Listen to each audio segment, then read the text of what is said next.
with him, and we didn't have cell phones. I don't remember how we did that, but I could hear him. And he said, "Okay, just sit down, relax. We're going on a demonstration. He said, I want you to just relax and watch the globe. And we're going to an area downrange which is equated to the frequency, because light and color and everything has a frequency. And the only way I can describe it is one of the engineers or a small crew went down and measured this field of energy at a certain field that was 10 miles from where we were. And it happened to come up as a color aquamarine in the light spectrum. So he said, just relax, just don't think. He said, don't get any thoughts. Get the trash out. Don't think about anything. So we did, and all of a sudden, this thing started pulsating, and these colors just started changing, and it went into this most beautiful aquamarine. And I've been a diver for years, and the color was magnificent. It was real brilliant. It lit up the entire inside of the ship, and it just glowed and pulsated. And then he said, "Okay." Now this is in retrospect, because there was some of this that I didn't remember for months and months and months, and I'm still recalling some of this stuff because I don't remember all the details to it. But it was like when we got to this destination, we were told, get out and get familiar with it. Pick up some rocks and some sand and some dirt and some sticks and put them in your pockets. Just get familiar with it, and then get back on board. And then we'll fly you back. You didn't use the word fly, but we'll get you back, and that'll be the end of the experiment. Well, I'm kind of hurrying things because I know my time's limited. So we got back, and to us, the three of us, we didn't go anywhere. We didn't move. And I could have swore on the Bible we didn't move, because there's nothing, everything in that crap, nothing moved. We were stationary. And Carr knew the reaction we'd had. He said, "You're operating in the brain. The brain is a computer that operates the body. To do anything, you have to go outside the brain. You have to go to the mind. And the mind is a collectiveness of all of us. All of us are one big mind. And to get any information or to do anything, you have to communicate respectfully with other parts of the mind. And so your brain is going to deny anything outside of its realm of operation." So he told us this before. Well, he said, "Come on down, we're going to debrief." We went in and sat down. He said, "Didn't work, did it?" He said, "You don't think it worked?" "No, Mr. Card, nothing. We didn't go anywhere." And he said, "Okay, I told you guys, that the brain goes to sleep. After it reaches its optimum level of comprehension, it just goes to sleep. It doesn't go any further. But reach in your pockets and see what you got." And all of us pulled out all this rocks and sticks and stones and stuff and put them on the desk. I swear, I don't know, none of us, we didn't know what happened. And he in his very humble but very, very wise way told us that is teleportation. And I'll explain it to you. On the ground here, and they had an 8mm camera. The film is still circulating somewhere. I think we've got one of our people in our group. He lives in Idaho, and he may have a copy of the 8mm pictures of film that was taken of this actual craft. They're looking for it now. But anyway, he said, here you lift it off the ground and illuminated and just disappeared. Ooh. And, excuse me. And we're gone for 5 seconds, or I don't know, it was a short time, 5 seconds or 5 minutes. It was very, very short. I think it was seconds, though, because I remember him telling us it was very, very short. And the time that you were downrange, we later surmised was, well, it seemed like about 15 minutes, So there's a time variance, a difference. And he said, yeah, that's natural. He says, time is a measurement that we created. The universe didn't create time. We created the idea of time to measure things. You have a beginning and an end of an episode, of any type of a measurement. And outside of time is where the mind is. That's where you operate the best. And if you don't get out of your brain, you're wasting your time. You're chasing your tail. So what happened, your brain went as far as it could go, and it thought, well, ho-hum, we're not going anywhere. We're just sitting here, and that I guess this isn't going to work. And he said, but there's the proof. And he says, we've got it on film. So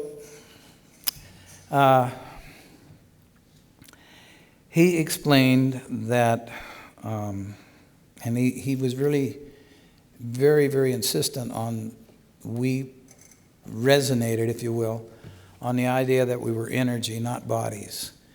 So, and he would make us, before we'd go anywhere at night, he'd say, now remember, your energy, you can do anything. You can walk through a wall, you can go anywhere. It's just a matter of up here.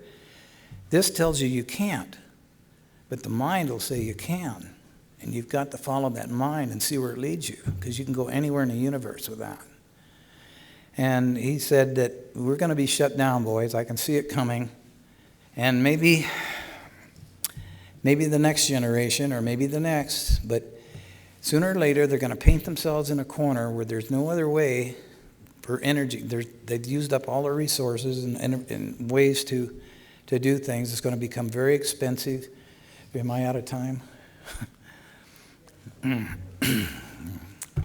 I out of time? Okay, I'll go on. Okay, so he said they're going to eventually paint themselves into a corner. And then is where you got them. Then they're going to start listening to people like you guys that have been there and done that. You know where you've been and what you've done. And so it's only a matter of time till they give up the conventional way of doing things and look into a higher or deeper way of doing things, which is outside the brain. Just respect the brain for what it does. It does a good job of eating and sleeping and all the other functions that a vessel or a machine like the body does. But unless you're operating from your intuition, which is the brain in essence of itself, that's where you can feel where the truth is more than anywhere else. You have to feel it inside the intuition. A gut feeling, they used to call it when I was in the service. But anyway, he said they'll be coming, and we got to get this thing operational. So I wasn't chosen to go on the next trip was to fly over Los Angeles with this craft and just make it visible. Well, incidentally, these things can become visible or invisible because of the understanding of what you're doing. It's a matter of frequencies, and it's like stealth is now, but only this is far beyond stealth. You can resonate at a frequency that the eye, the retinas, the mechanics of radar or infrared don't detect, because it's outside the range of their science.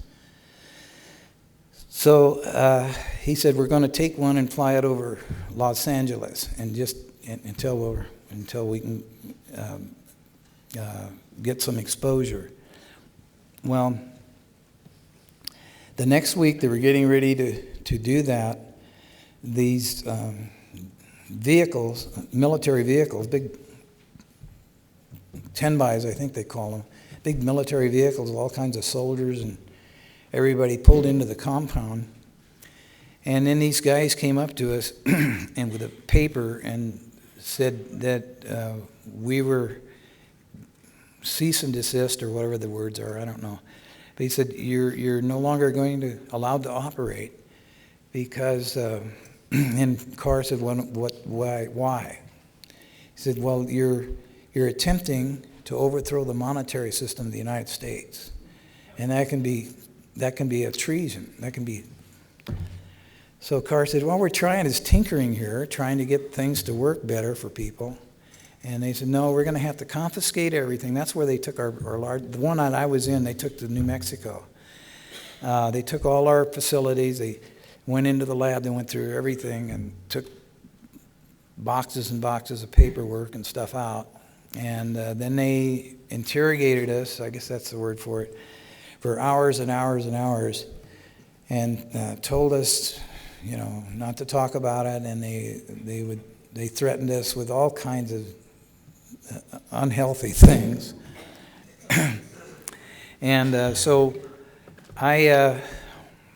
we dispersed. We had to. And they made sure that Carr and I and the others weren't in the same state. We went all over the place. Carr went back to Baltimore, Maryland, and I went to Northern California. But I had never given up trying to build craft, and I've always been working on them all my life. And so when I left Carr, I finally got into understanding a little bit about solid-state circuitry, that you don't need any more moving parts. So that obsoleted the moving parts that we had. Then digital came along. I go, oh, that's even better. So we started getting into electronics that I didn't even understand. I still don't to this day understand electronics. But I have built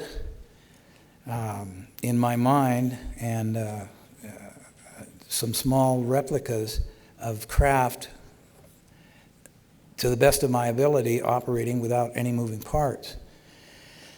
I got out of the city and I went into a place in Arizona called Prescott, Arizona. It's up Chino Valley, a little out of Prescott, and decided to build a big laboratory there and do the same thing Carr did. I'll get some trusted people to work with me, and we'll get some small prototypes going and then build bigger ones and bigger ones.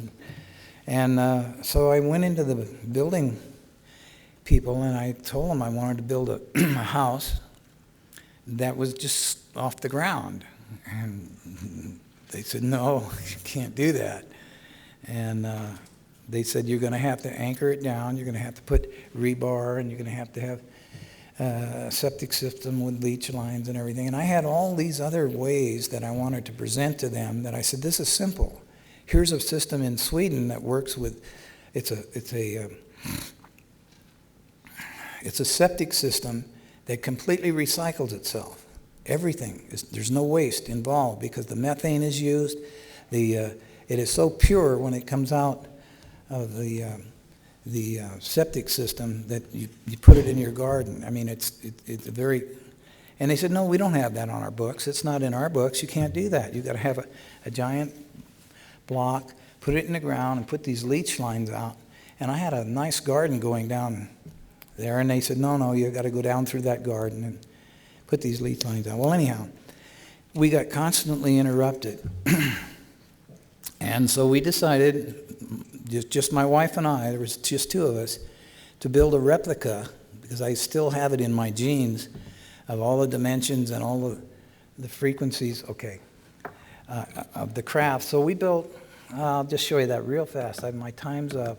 I'll show you what we did, if I can find it. There it is, I think.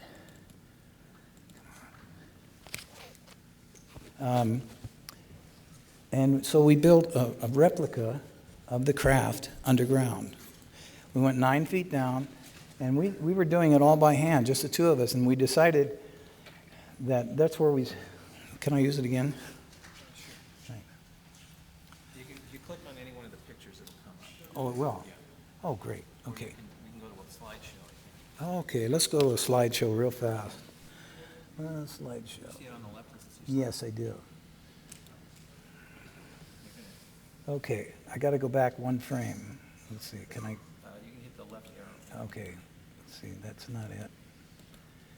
Okay, well, let's see, what happened to it? Oh, here it is. Okay. My wife was a scientist, a brilliant scientist, and a scientist not of this world, because she understood sacred geometry, the meridians, the ley lines, and everything. And she laid out everything and helped me. And she wanted to see that we could go ahead with building spaceships. So now, let's see. So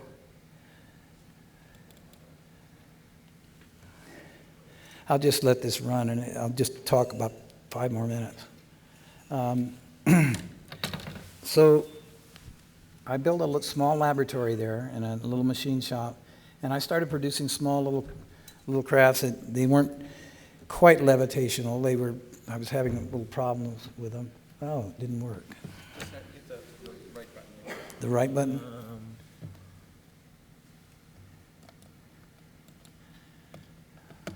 What did I do? I always run into trouble on this.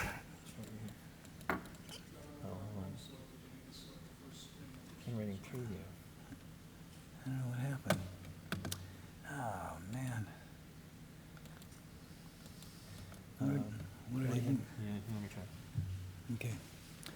So anyway, we we built an exact replica. We used there was a lot of quartz crystal around that area and a lot of tourmaline crystal, and we used a lot of crystal because of the understanding of crystals and the energy that they hold and can transmit. They're real pure to hold energy for long periods of time. So anyway, we went underground and, huh? What do you say? Speaking in the microphone. Oh, sorry. Yeah. Okay. Anyway, you just, can we get it on? Is it going?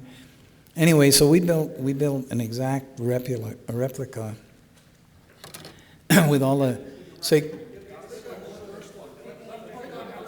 click. Okay, click on the first one. Oh. Oh, dang. Ah.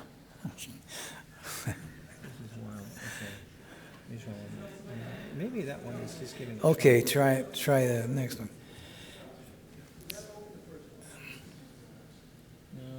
There we go. There we go. Well, anyway, this is where we started. We bought a piece of land facing north, and they said, "You're nuts," and everything. And we said, "No, we'll do something."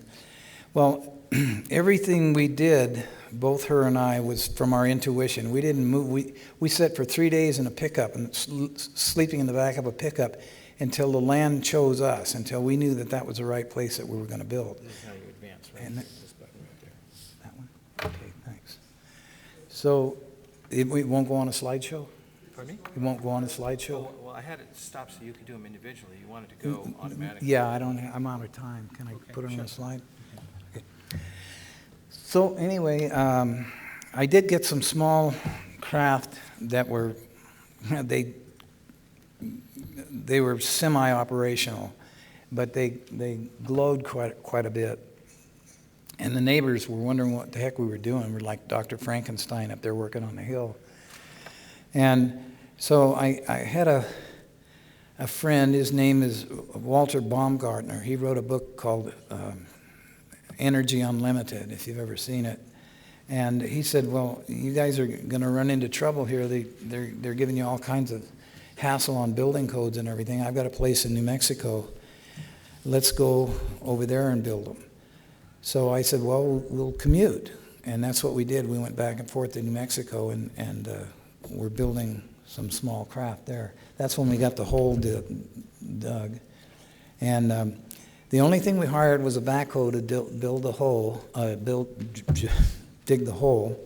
And that was, it's 45 feet in diameter and 9 feet deep. And we hit bedrock. And so we started putting things together, just her and I. But every move we made was by our intuition. And even when I started laying the blocks, in the middle of the night, if I had laid a block that didn't feel right, I'd have to get up out of bed and go down there with a flashlight and move that block just maybe a half an inch till it felt good. And the results were a home you'll see in a minute here. I know I'm out of time, I'm sorry. But the results you'll see in a minute is a home that to this day, and we were just down there just a couple of months ago, It's still standing strong. There's not a crack in it. It was earthquake proof. It had no nails, everything. There was no load-bearing walls necessary because of the way it was built. And it was then going to be I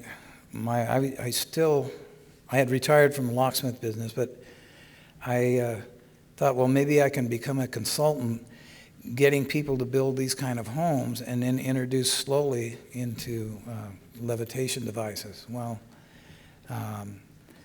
Baumgartner got the crafts built, and he was operating them just the same way I was in Prescott. They were not fully operational.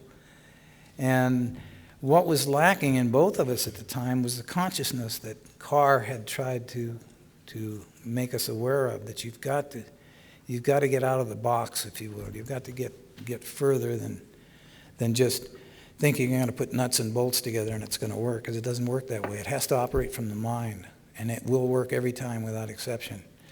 So anyway, this is the replica of the 45-foot craft, and it was built by just her and I, except for the backhoe guy. And it took us 8 months to build it. And I turned into a garage sailor, both my wife and I. We went to garage sales and estate sales and any other kind of sales we could find. And even the lumber, we'd gone to an architect too to see what he charged us for plans, and he said, we don't work from a radius point, we work from rectangles and squares. So my wife stuck a stake in the ground with a nail on top of it and tied a piece of string on it, and 45 feet out with the string, I walked around and put flour to mark where we were going to start to dig. And that's how we started. Eventually, we went to the lumber companies. They wanted $6,000 for the lumber that we needed, or something like that. And we found a place that up near Flagstaff, Arizona, a retired lumber person that he started his own lumber mill on his land, and would go up to the burned areas. The government said, well, you can go have all the lumber you want, just haul it away for free. And we got our lumber cut and delivered and everything. The whole thing didn't cost $2,000.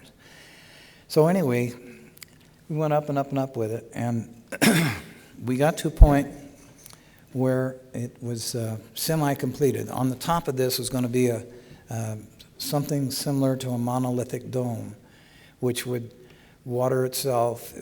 We had gardens that were already taking care of themselves. They water and feed themselves. We go back and forth to New Mexico and leave our garden, and we'd come back and everything was going fine, because we had sensors that when it got hungry, it would turn on the food, and when it got thirsty, turn on and off the food. We're going to do the same thing in the dome and have a garden up there. And before I got there, we were running low on money, and I said, well, I guess I'm not going to become a consultant. I better think about going back into locksmithing. But Baumgartner got a break. Somebody had given him some money, and he went a little further with it. And he did get some operational vehicles, but they had approached him and told him that they were not allowed. They couldn't be allowed to go any further than he was going. That you can play around with it and talk about it, but you can't start producing these things. You can't start manufacturing them anyway. So anyway, that's my story. You'll see there's that septic system they had me put in, and I could have put a septic system in that for about $300 that would take care of everything. We could have used the methane gas to cook with and so forth. And this one cost me $1,500. But even with that and the lumber and everything, when we got the house completed to where you'll see it here in just a jiffy, the whole cost of the house to build it was $5,000. That's all it cost. And it heated and cooled itself because of the donut shape, the hole in the center. The sun had come through, the solarium as we called it, and heat up. We had a heat sink, really, a flagstone about 3 inches thick on the floor of the center of this. We collect the heat, and in the wintertime, you could feel the radiation off those rocks at night come into the house, because we have doors around, the glass doors. We could open the doors and the heat would come in. In the hot, hot summer, because we were facing north, the cold side of the planet, the sun would come through the center and draw in the cool air through the front doors. We'd crack the front doors open, and we could feel all day long this cool, just a soft, gentle, cool breeze. So we had kind of a natural air conditioning going, and on and on and on. The spider helped us build this roof because we were watching a spider. We called her Charlotte, and we watched her build her web and how she put everything together. And when we laid the roof in, we laid these planks so that when we eventually put decomposed granite on it, we put 40 tons of decomposed granite on it. When we got it on there, it locked in and got it very, very sturdy.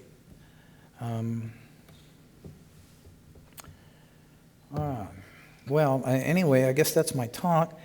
I've got some tapes. I forgot to bring a sign that I'd made up.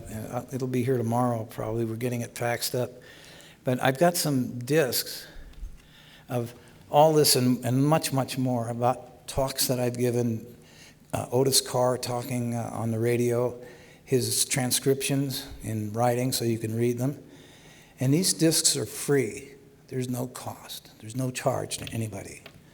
And I want you to know that, because the more I can get this information out and get everybody thinking and feeling and doing and knowing things that I know, the faster we're going to get where we need to be.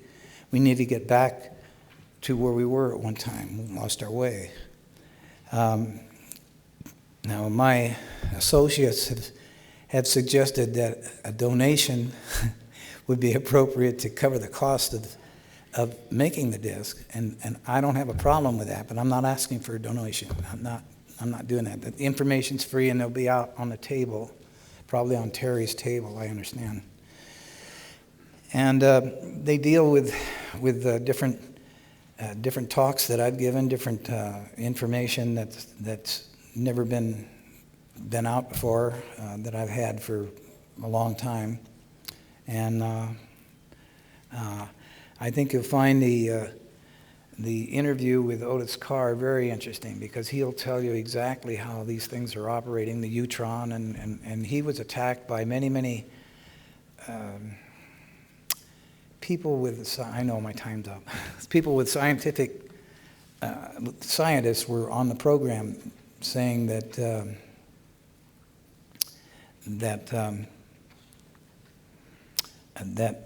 what he was proposing was preposterous, it was not going to work.